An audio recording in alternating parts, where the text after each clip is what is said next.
नमस्कार, लाइव हिंदुस्तान में एक बार फिर से आपका स्वागत है। भिवानी की मनीषा को लेकर एक और अहम खुलासा इस वक्त हम आपको बता रहे हैं। जो आइडियल नर्सिंग होम की बात चल रही थी, जिसको लेकर आप लोग सवाल कर रहे थे कि उसके सीसीटीवी फुटेज को क्यों नहीं दिखाया जा रहा है, उसी से जुड़ा हुआ एक और मामला है जिसमें ये पता चला कि मनीषा अपने घर आने जाने के लिए, यानी ढाड़ी लक्ष्मण वाले इलाके में आने जाने के लिए वो जिस बस का इस्तेमाल करती थी, वो बस उसी आइडियल नर्सिंग कॉलेज का था। अब इसे लेकर सवाल ये बनता है कि फिर 11 अगस्त के दिन क्या वो उस बस का इस्तेमाल नहीं कर पाई या फिर क्या कुछ है, वो प्रशांत बताएंगे आगे की अपडेट आपको। देखिए दिव्यांशु, पहले बीच में आ रहा था कि नर्सिंग होम से क्यों कुछ नहीं आ रहा है सामने और कुछ कनेक्शन है या नहीं है, ये सब बातें। लेकिन अब एक बड़ा खुलासा हुआ है। पहले तो देखा आपने सीसीटीवी फुटेज आया, अब खुलासा ये हुआ है कि जो अपने गांव से वो प्ले स्कूल जो आती थी वो इसी नर्सिंग होम की जो बस थी उसी का इस्तेमाल करती थी। अब सवाल उठता है कि वो नर्सिंग होम में पढ़ती नहीं थी और वो क्यों उस बस का इस्तेमाल करती। तो इसका भी जो जवाब दिया है वो प्ले स्कूल के संचालक ने दिया है। उन्होंने बताया कि अक्सर जो हुआ करता था, जो मनीषा थी वो लेट हो जाती थी, तो उससे किसी दिन उन्होंने सवाल कर लिया कि भाई तुम लेट क्यों जाती हो। तो उसने बताया कि मेरे गांव से आपके स्कूल तक जो है, प्ले स्कूल आपका जहां है, वहां तक सीधी बस नहीं है, मेरे को 2 बस चेंज करनी पड़ती है। अब प्ले स्कूल की अपनी बस नहीं थी, तो जो आइडियल नर्सिंग होम जो कॉलेज था उसका जो बस थी वो उसके गांव जाती थी, तो उन्होंने उससे संपर्क किया, तो उस बस का वो इस्तेमाल करती थी। और बताया जा रहा है कि वो अकेली ही इस बस में आया करती थी। जिस दिन वो ये जो घटना हुई है पूरी 11 अगस्त जो लापता हुई थी, उस दिन भी वो आई थी लेकिन घर नहीं लौटी। बाकायदा इसकी जानकारी बस के ड्राइवर ने उसके पिता को दी। जैसे उसके पिता को इस बात की जानकारी दी गई तो उसके पिता सीधे प्ले स्कूल आए और फिर प्ले स्कूल का जो संचालक है उन्होंने सीसीटीवी कैमरे को चेक किया, तो उसमें वो केवल जाती हुई दिखाई दी, वो भी नर्सिंग होम की तरफ। एक ये सवाल था कि जैसे अभी हो सकता है कि जो लोग देख रहे हो उनको भी ये मन में सवाल आए कि कॉलेज की तरफ से कहा गया कि उनका जो कॉलेज है वो 1 बजे बंद हो जाता है। बिल्कुल उसी कॉलेज की बस का इस्तेमाल मनीषा करती थी अपने घर आने जाने के लिए। तो फिर सवाल तो ये बनता है कि क्या उसे ये नहीं पता था कि वो कॉलेज 1 बजे बंद हो जाता है, और अगर उसी बस का जिस तरीके से वो इस्तेमाल करती थी तो उसे तो इस बारे में सूचना जरूर रही होगी कि वो कॉलेज 1 बजे बंद होता है। देखिए और उसी की बस के सहारे वो जाती थी। बिल्कुल दिव्यांशु, देखिए अगर मैं आपकी बाइक का या कार का इस्तेमाल करता हूं, मैं आपके घर से उसकी चाबी लेके जाता हूं, तो आपको तो उसकी जानकारी होगी ना। अब इतना बड़ा ये नर्सिंग कॉलेज है, उसको पता नहीं होगा कि मनीषा इनकी बस में ही जाती और आती है ना, है ना? गलत कह रहा हूँ, सही कह रहा हूँ मैं? बिल्कुल। और उस बस के ड्राइवर को भी पता होगा कि हमारा कॉलेज कितने बजे बंद होता है। बिल्कुल, हाँ, है ना? तो फिर मनीषा क्यों फिर उसी टाइम जाएगी कॉलेज? भाई जब उसे पता है कि अगर मान लीजिए कॉलेज बोल रहा है कि 1 बजे कॉलेज बंद हो जाता है, तो वो क्यों जाएगी 1 बजे? जबकि वो अपने स्कूल से फिर जल्दी जाती, जबकि वो अपने प्ले स्कूल से आधा घंटा और लेट गई थी। तो यही जो सवाल है, इनके जवाब नहीं मिल पा रहे। यही बात हो जाती है कि कॉलेज की तरफ से कहा जा रहा है कि हमारा कॉलेज 1 बजे बंद हो रहा है, जबकि जिस बस का इस्तेमाल करती है वो उसी कॉलेज का है, और वो कॉलेज के लिए निकलती है 1:58 पे। जब वो देखी जाती है कि सीसीटीवी में वो आखिरी बार दिखी थी कि वो कॉलेज की तरफ रवाना हो रही है। उसके बाद जो 500 से 600 मीटर का दायरा है जो बचता है, जिस बीच उसका शव इन्हीं के बीच में बरामद किया गया, यानी फासला 1 किलोमीटर से भी कम का है। कीटनाशक की दवा खरीदना, उसके बाद जो पुलिस ने बताया, दूसरी तरफ जो उनके पिता हैं मनीषा के, संजय या फिर दादा हैं, उनके तरफ से बार बार ये कहा जा रहा है कि नहीं, ऐसा कुछ भी नहीं है। कॉलेज, माफ कीजिएगा, जो स्कूल है, स्कूल की तरफ से भी जो उसके प्रशासनिक लोग हैं या फिर हम कहें कि जो मालिक हैं स्कूल के, प्ले ग्रुप स्कूल के, उनके तरफ से कहा गया कि हाव उस दिन भी ऐसा नहीं दिखा कि वो कुछ ऐसा कदम उठाएगी जो पुलिस कह रही है। बिल्कुल बिल्कुल। और वो कह रहे हैं कि वो शांत थी।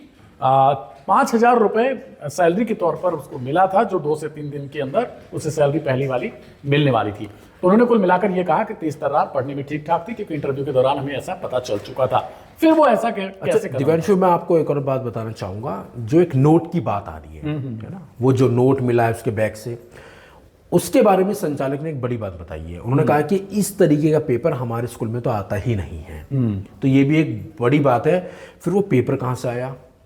अगर उसे कुछ करना होता तो वो स्कूल नहीं जाती, ना नर्सिंग कॉलेज की तरफ जाती, वो तो सीधे कुछ घटनाक्रम करती है, कुछ ऐसा कदम उठाती तो वो सीधे वहीं पर जाती। तो ये भी एक मतलब उलझती हुई एक जो कहानी है ना, ये और उलझती अब जा रही है। अब पहले दावा किया जा रहा था नर्सिंग होम जो कॉलेज था वो इस मामले से अपने आप को पीछे ले जा रहा था कि भैया हम इसमें है नहीं, हमारे इसमें कोई रोल नहीं है। अब भैया ये बस कहाँ से आ गई? बिल्कुल भाई, आपकी बस में वो जारी है, ये तो है नहीं आपसे चोरी छुपे जारी होगी, है ना? आपको तो पता है ना, और आपको सारी जानकारी भी होगी। लेकिन अभी भी सबसे बड़ी बात तो ये है ना कि जो कॉलेज है उसकी तरफ से इस बारे में अभी भी कुछ नहीं बताया जा रहा है। ये जो प्ले स्कूल के जो संचालक हैं उन्होंने इस बात की जानकारी दी है। तो इसमें हम कुछ नहीं बोल रहे हैं, लेकिन जिस तरीके से ये सबूत मिल रहे हैं वो कुछ बता रहे हैं कि दाल में कुछ तो काला है। बिल्कुल, लगातार यही कमेंट आ रहा है कि कॉलेज पर आप लोग बात नहीं करते या फिर कॉलेज की तरफ से ऐसा कुछ नहीं बताया जाता, स्कूल सही था। मैंने अभी पिछले न्यूज़रूम वीडियो के दौरान भी देखा कि लोगों ने कहा कि वो स्कूल सही था, इस वजह से उसने अपनी तरफ से अपने एक रिकॉर्डिंग को पब्लिक डोमेन में कर दिया। लेकिन दूसरी तरफ कॉलेज इस बात से इनकार क्यों कर रहा है, या फिर कॉलेज क्यों नहीं सीसीटीवी ऑन एयर कर देता है लोगों के साथ कि भाई देख लो आप उस दिन पर्टिकुलर इतनी टाइमिंग से लेकर इतनी टाइम तक हमारे गेट पर या फिर हमारे आसपास भी मनीषा नहीं नजर आई, जैसा कि वो बार बार कह रहे हैं, वो दावा कर रहे हैं। लेकिन इस दावे में कितनी सच्चाई है वो जांच का विषय है। सीबीआई को लेकर तमाम सवाल है लोगों के कि कब जांच शुरू होगी, कब सीबीआई इस मामले की परत को खोलेगी कि क्या कॉलेज कुछ छिपा रहा है या फिर वास्तव में पुलिस की जो थियरी है जिसे लेकर मुख्यमंत्री नायब सैनी भी गदगद नजर आए एक तरीके से। वो ये भी कहते हैं कि हाँ जो कोई भी होगा वो देखा जाएगा, आगे सीबीआई को सौंपी जाएगी जांच। दूसरी तरफ कल भी हमने ये अपडेट दी थी कि खट्टर की तरफ से, मनोहर लाल खट्टर जो पूर्व मुख्यमंत्री रह चुके, उन्होंने कहा कि लोकल हाथ हो सकता है।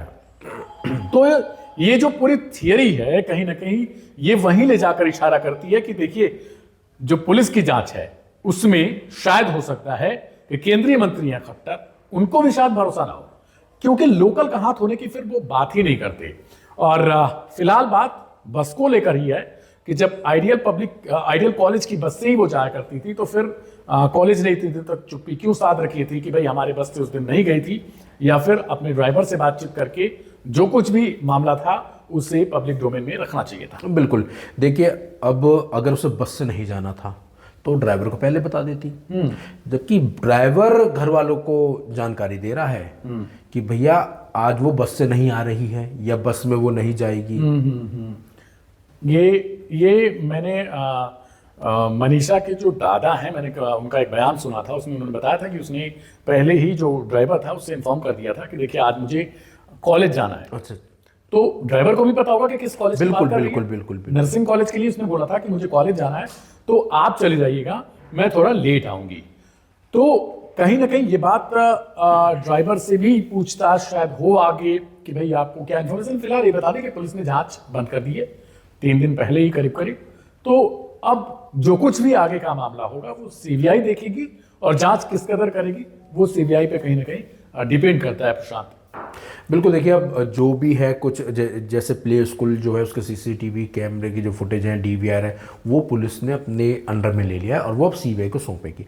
इस तरीके से कहीं ना कहीं खबर तो ये भी है कि भाई नर्सिंग होम पे जो सीसीटीवी कैमरे लगे थे, डीवीआर उसकी भी ली गई है, लेकिन जब कुछ होगा ही नहीं, जैसे दावा किया जा रहा है कि सीसीटीवी कैमरे खराब थे, तो फिर सीबीआई के भी हाथ में क्या आएगा। बिल्कुल, देखिए कुल मिलाकर यह है जितना दिन डिले होता है उसमें अगर कुछ ऐसा मामला, इन केस जिस तरीके से पब्लिक कह रही है कि ये हत्या है, अगर वैसा कोई मामला होता है और कोई अगर हत्या होगी तो उसका कोई दोषी तो जरूर होगा, तो ये जितना दिन खींचेगा उसमें कहीं ना कहीं उसे बहुत आराम से सारी चीजों को हटाने, सारी चीजों को मिटाने के लिए समय मिलता जाएगा अगर हत्या होगी तो।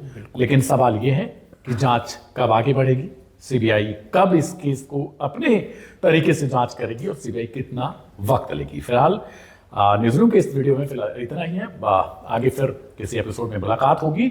आप क्या सोचते हैं और आपको अगर कुछ और डिटेल इस केस के बारे में, अगर आप लोकल से बिलोंग करते, लोकेलिटी से वहीं से, तो वो भी हमें बताइएगा जरूर अपने नाम के साथ।